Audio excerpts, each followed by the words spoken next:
do this. Hey, let's go ahead and grab a seat. Good morning.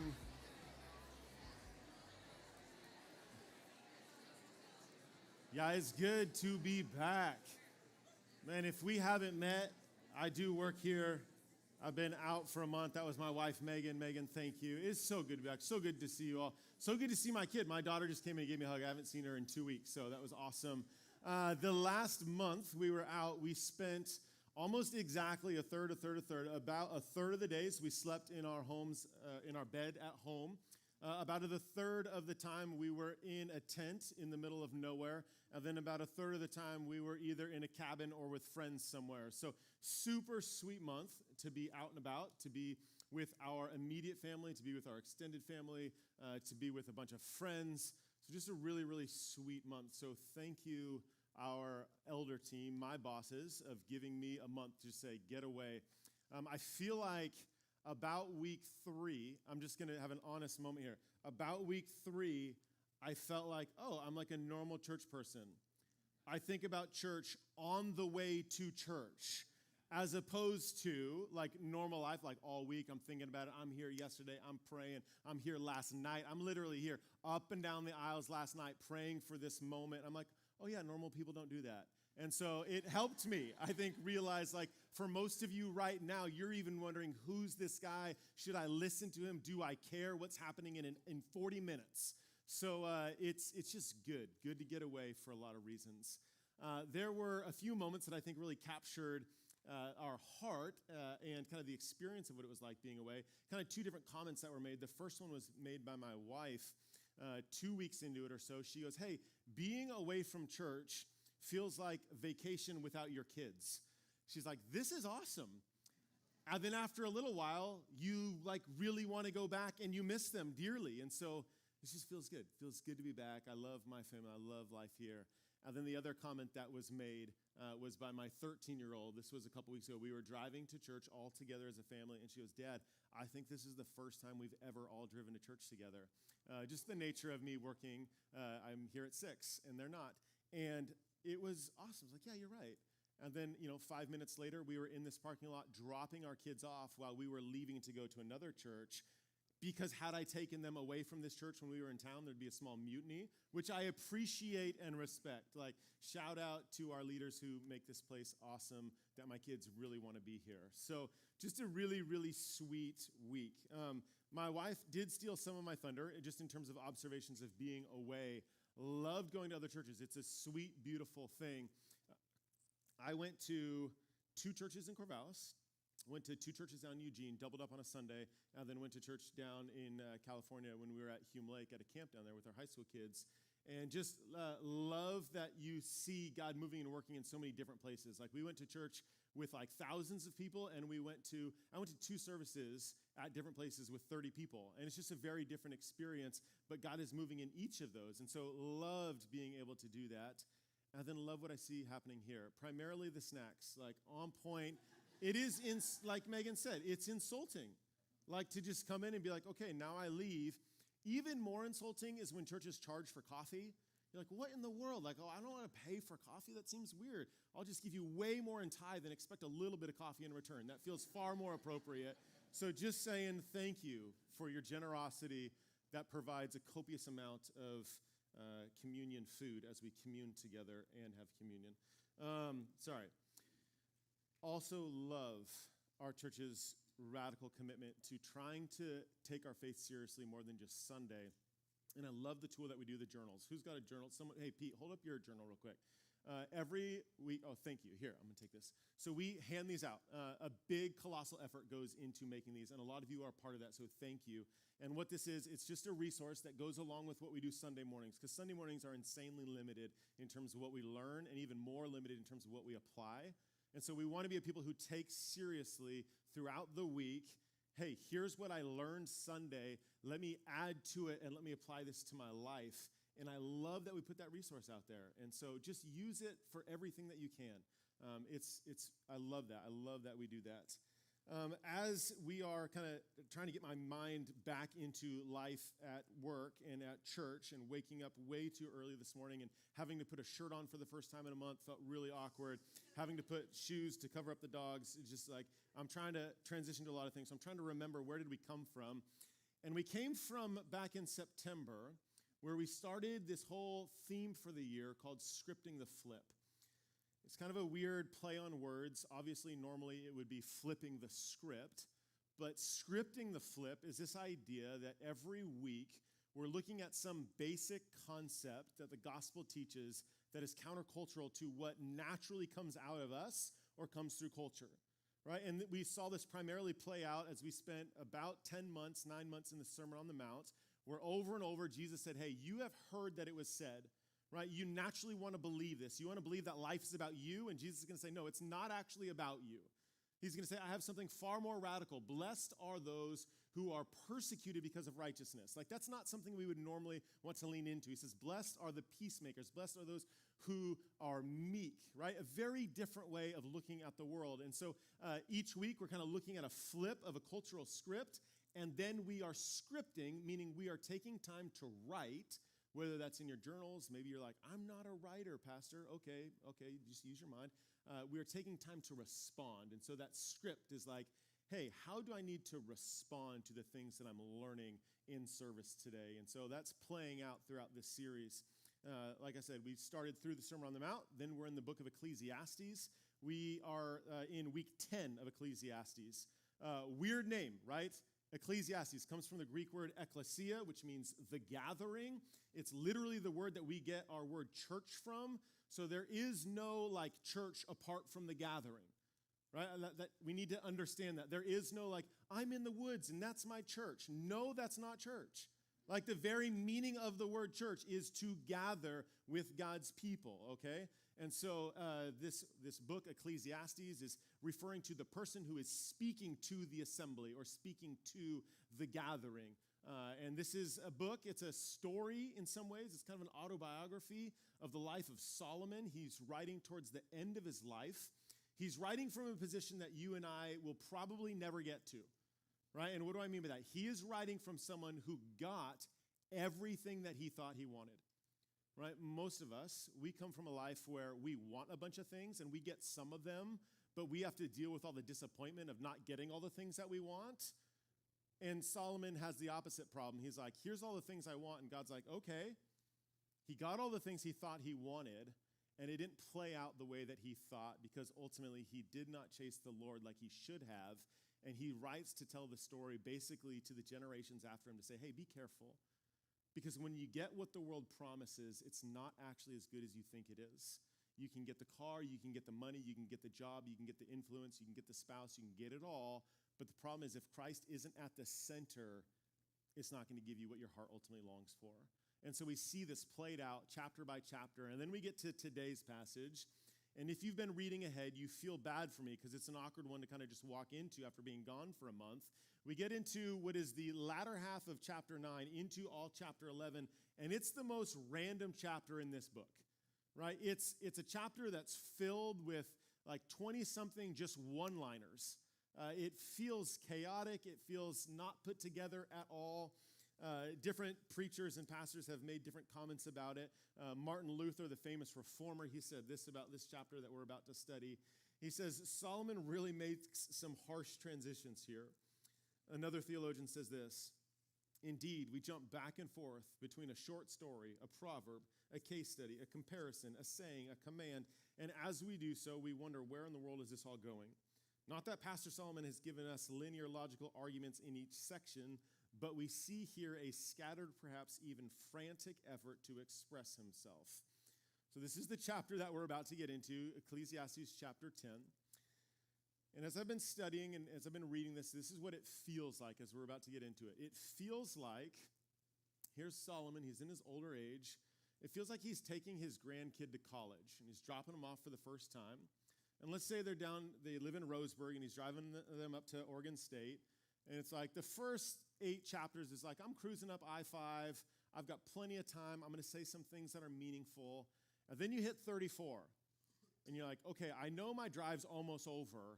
I got to just say a bunch of things real quick. Like, I know that once I cross that bridge over Van Buren, I know that I have this like great ending, and I've been practicing the ending, and we're going to get there in chapter 11 and 12. But chapter 10 is just like, okay, here's all the things I forgot to tell you. I'm just going to tell them to you all at once. I hope you don't forget. So that's kind of what today feels like.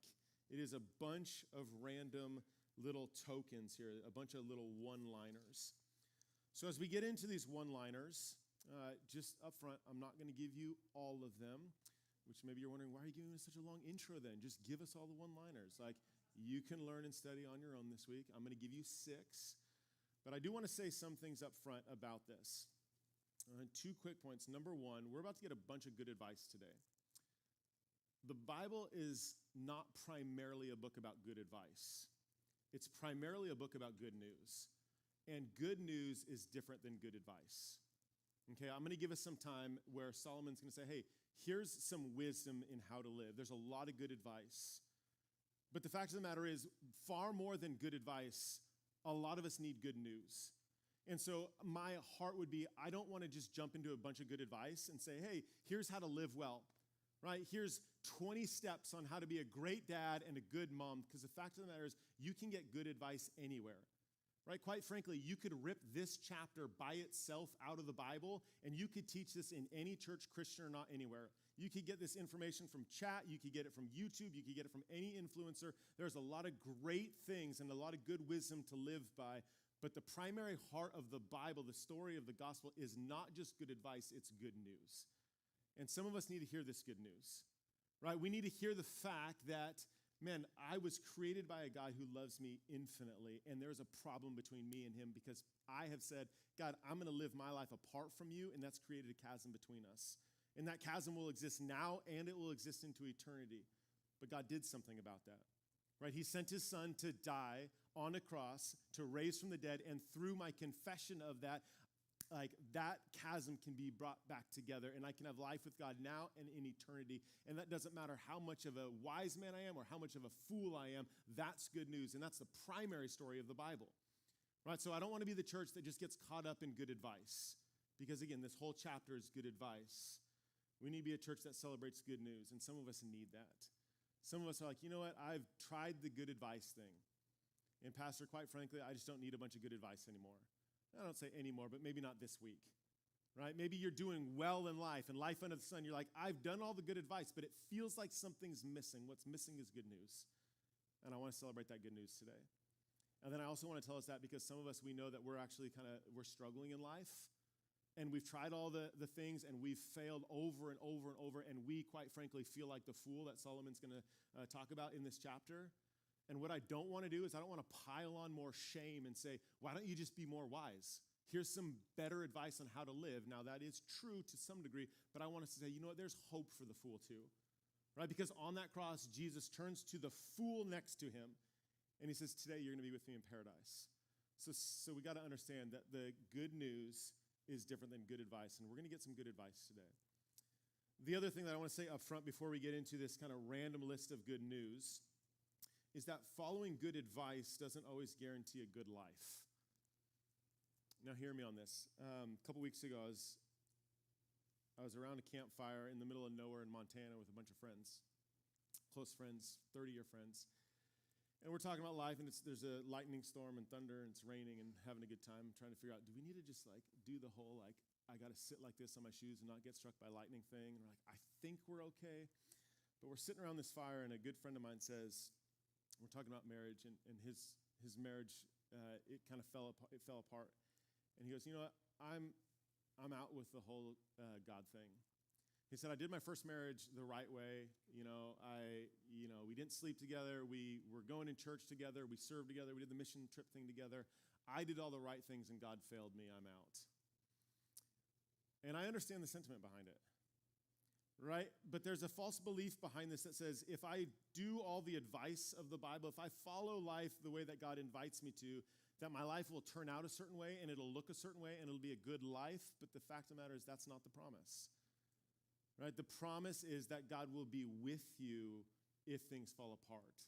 It's not that things will be great. And so today, again, we're going to get into a lot of good advice.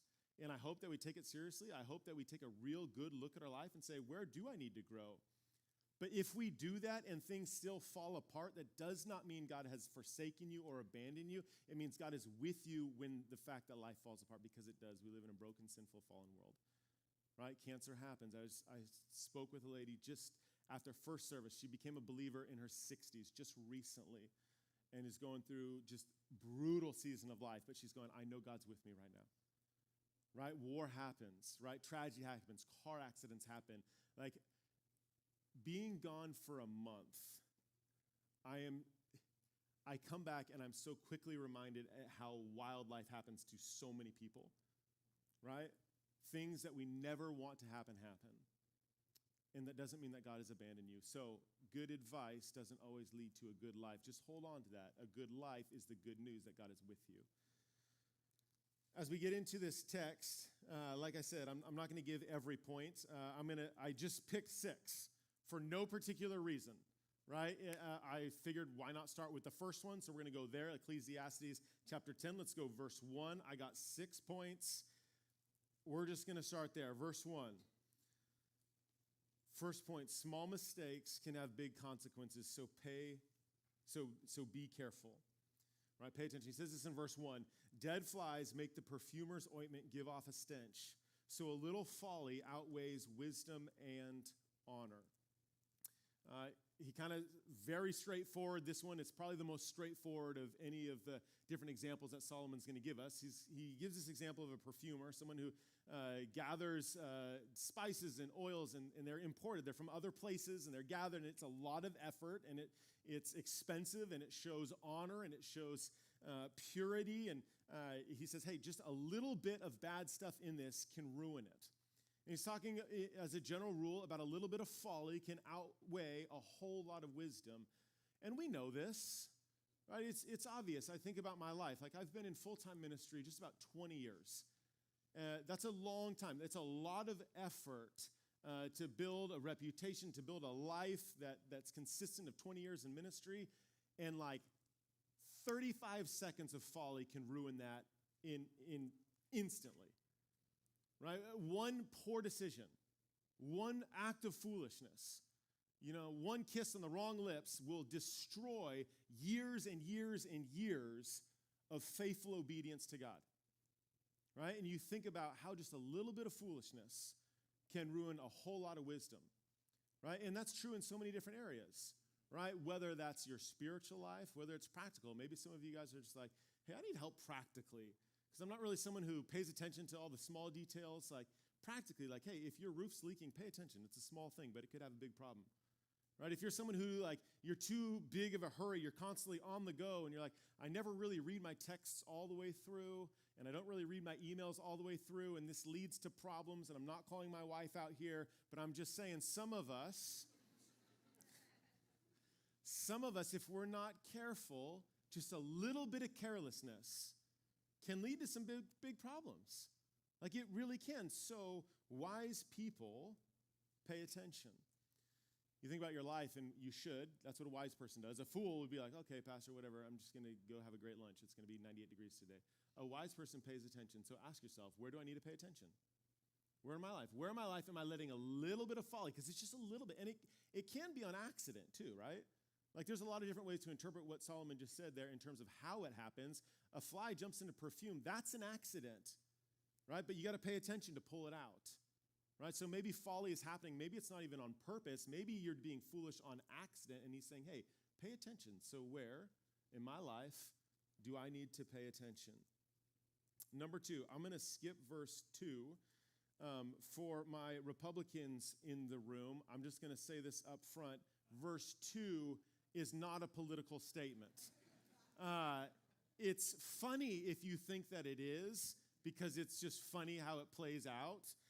But I have had way too many political conversations over the last month, and this verse has nothing to do with it, so we're skipping it. Verse 3. And if that wasn't funny, just read verse 2. It's funny. Point 2, be discerning around fools.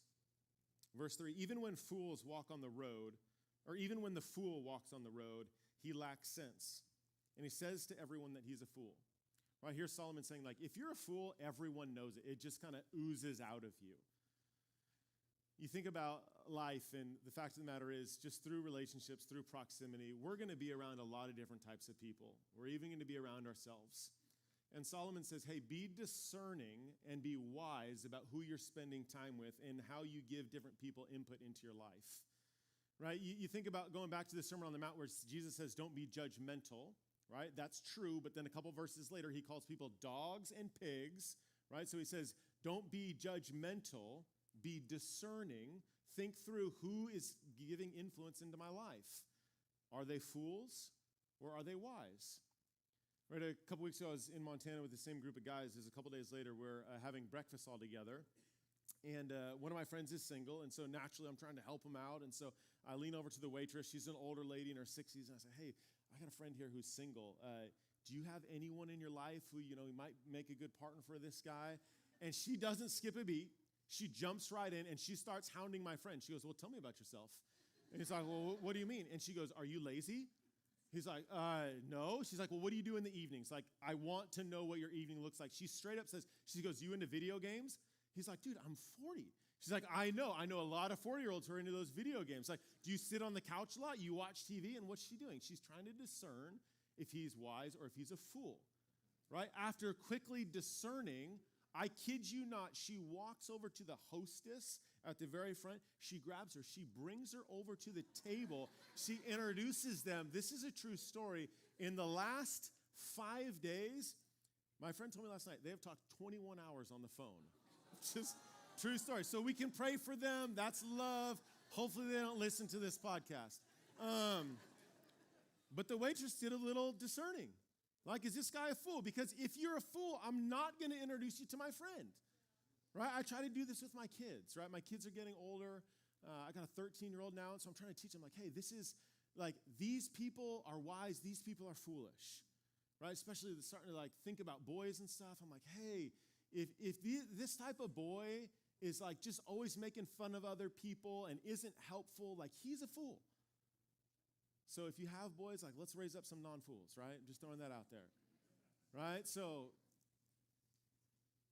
be discerning around fools. Number 3, wise people stay calm when people are upset with them.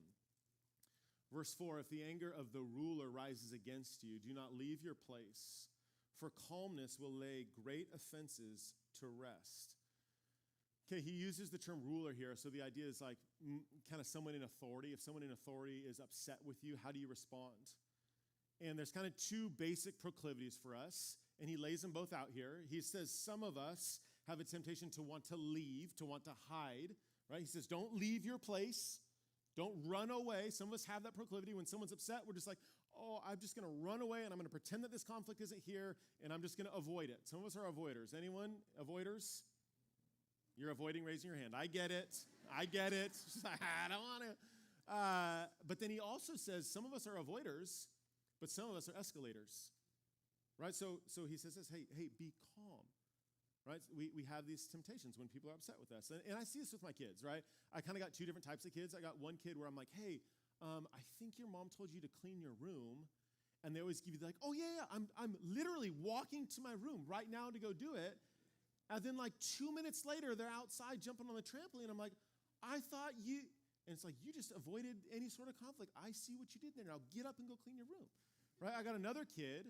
I'm like, hey, you need to go clean your room. And it's just like, oh boy, Ted, you always ask me to clean my room. This is a constant thing. It's actually not even my fault. It's my sister's fault. We share a room and her side is always messy. And it's just like always a problem, right? And that's some of us. When our boss gets mad at us, we just have every excuse under the sun. Well, it's the coworker. It's my cat. Like whatever it is, it's like it's a thing. Sorry, my cat scratched me yesterday. It hurts. I feel it as I speak. That's a true story. I know. I have a cat. Whatever. I like dogs more. We digress. I've been away too long. Wise people stay calm when people are upset with them. It's just wise, right? Like when someone's mad at you, and inevitably people will be upset with us because we will fail people, or falsely they will get upset with us for things that aren't our fault. How do you respond? Someone says the wise person stays calm. Just stay calm. Just receive it, be calm, and respond appropriately. That's what the The wise person does. Number 4, wise people take calculated risks. This is verse 8 and 9. He who digs a pit will fall into it, and a serpent will bite him who breaks through a wall. He who quarries stones is hurt by them, and he who splits logs is endangered by them. Now, I'll be honest, there's a lot of different ways to interpret this. If you're like a 14-year-old boy and your dad is asking you to chop wood, you may look at this and you may say, well, the Bible says he who splits logs is endangered by them as a means to try to get out of something. But the fact of the matter is, like, there's a bit more going on, and I think there's some freedom in interpretation because I don't know exactly what Solomon's getting after, but where I want to go with this is recognizing that in all things there's risk, right? And so how do we take calculated risks? Because, again, there's two sides. Some of us are so risk averse that we're never willing to jump. We're just like, hey, that log is right there. If I split it, it may come back and hurt me. I'm never going to split the log. Right? And obviously that's a metaphor. You know, hey, my career is miserable. I hate it, but I have a paycheck, so I'm going to just gut it out for 30 more years because I don't want to take this risk and this leap of faith into trying something new. And we might be missing out on what God has for us. Some of us are just wildly reckless, right? We're just like, whatever, caution to the wind, risk doesn't matter. I'm just going for it. Right? I have the honor of, I meet up with one of our high school students. And it's fun talking to a high school kid, right? He just graduated, and we're always talking about, like, risk assessment. Like, hey, I now know why high school boys' car insurance is what it is, and I understand now why my parents didn't want me driving a motorcycle at 16, because you're always like, you're not invincible, but I appreciate you pushing the boundaries. So for us, like, where are we holding back from what God wants us to do because it's too risky? All right, let me just throw this out there. Some of you, maybe you didn't go to Mexico on the mission trip because you're like, well, I heard people die in Mexico. True story. Some people may have that reality. But the reality is like, hey, this mission's been going on for decades and there's never been a problem. Right? So let's think wisely. Like, some of us, we're so scared, and some of us are so wild, and Solomon says, hey, just consider the reality and be appropriate in our risk assessment. Number 5, wise people think ahead. Verse 10, if the iron is blunt and one does not sharpen the edge, he must use more strength. But wisdom helps one to succeed. And then verse 15, the toil of a fool wearies him, for he does not know the way to the city. Solomon uses kind of these two different ideas. The first one is like, hey, if you don't plan ahead and your axe isn't sharp, you don't take the 10 minutes to sharpen your axe, it's going to take a whole lot more work down the road to do a small job. And then he talks about the person who's lost in the woods. He's like, hey, you didn't plan ahead. You didn't ask for directions. You didn't get a map. You're a fool. You just went out there and figured you'd figure it out, but that's going to cause a lot of angst down the road. Wise people think ahead.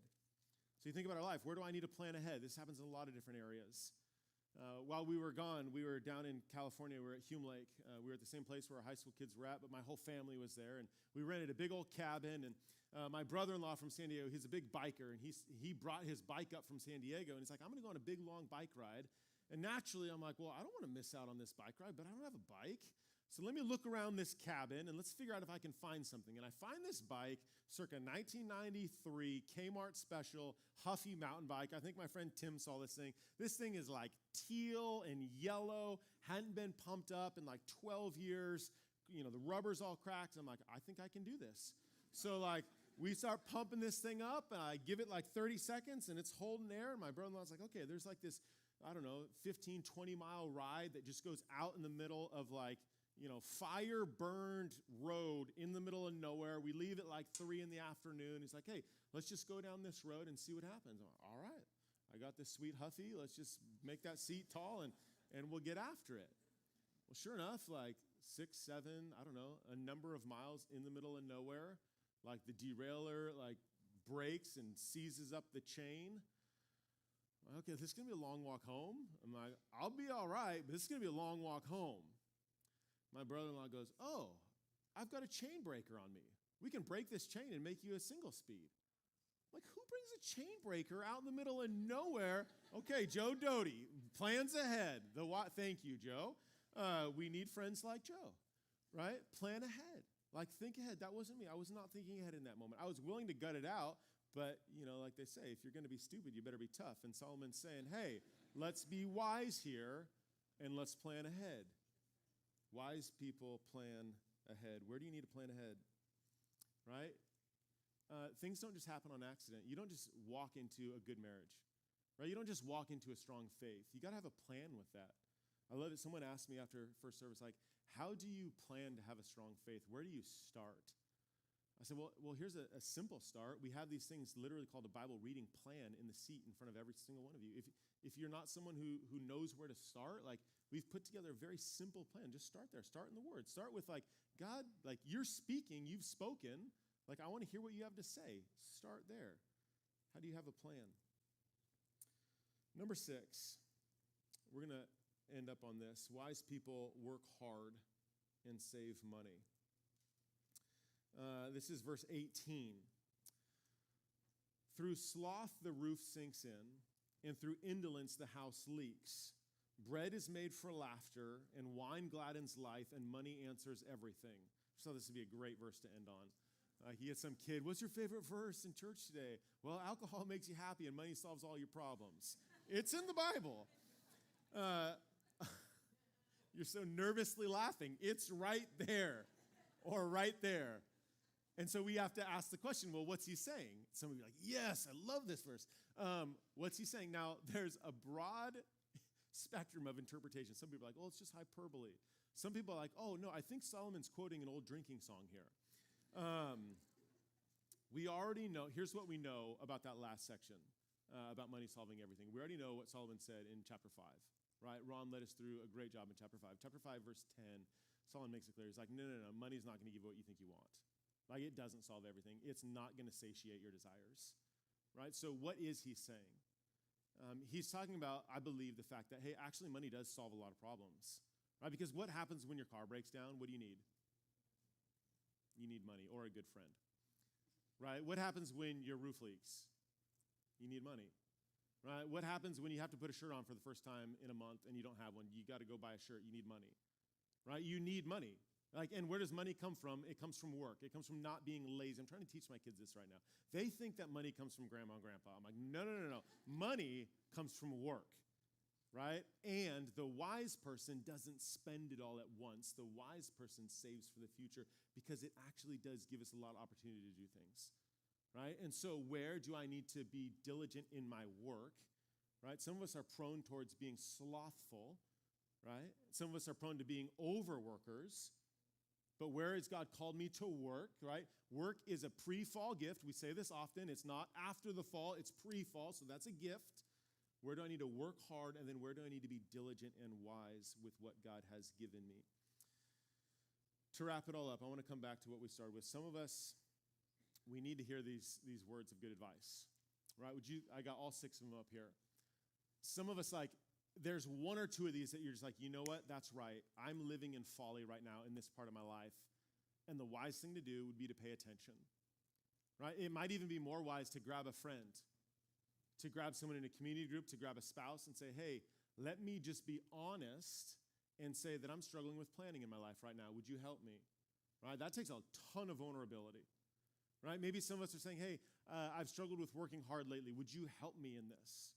Right? In any of these areas, and you can go back this next week and reread the whole chapter. There's a ton of really good things in there, a lot of good advice that God's saying, hey, these are my words. He inspired through the Holy Spirit Solomon to write this. Right? Where is God asking me to be wise? Some of us need this, and I'm going to give us a time here in our journals just to write it out. God, what are you asking me to do in terms of this good advice? But I want to circle back to that good news thing real quick. Once again, some of us, what we need today is not just the good advice. You're like, Pastor, thank you. I'm in a season where I just don't need to try to put all my energy towards this because I'm just really struggling for whatever reason. And what I need is I actually need some good news. I need to know that even though I'm a wreck, I'm still loved. Right? I need to know that even though I'm crushing it, I still feel unsatisfied and there's something beyond this life. Right? That there's life beyond the sun, right? This is this whole theme of Ecclesiastes where Solomon's writing about life under the sun, saying, no matter how good you have it, it still feels meaningless. And he's saying, yeah, because there's life beyond the sun. And some of us just need to dwell on that for the next couple minutes. We need to dwell on the fact that, you know what, the Bible isn't just a storybook filled with things on how to do life well. It's a story filled with a God who exists, who loves you more than you could ever imagine. And some of us, we just need to sit in that for a minute. And so I want to give us time to do that. I'm going to pray. The band's going to come up. I'm going to give us some time, whether process in your mind. There's note cards in the seat back in front of you. You can write some of that stuff out there. If you have a journal, do that. And then we're going to sing. And then I'm going to give us some time. If someone someone needs prayer, we'll have people out here to be prayed for. I'll be up here if you want prayer. Hang out afterwards, and hopefully we'll see you next week at the beach. But Father God, we come before you, and we just thank you for this kind of bizarre chapter in the Bible. Just all these random one-liners where Solomon's saying, hey, this is true, this is true, this is true. And God, for all of us, I know that you work in different ways for different people, and we needed to hear different things today. And so I pray that we would be the wise person to take this to heart. That we would take this 1 hour in the middle of our week and say, God, how can I pursue you in wisdom? How can I live a wise life? How can I avoid living in folly? And then, God, I just also want to be honest and say, hey, some of us, while good advice is great, we just need good news.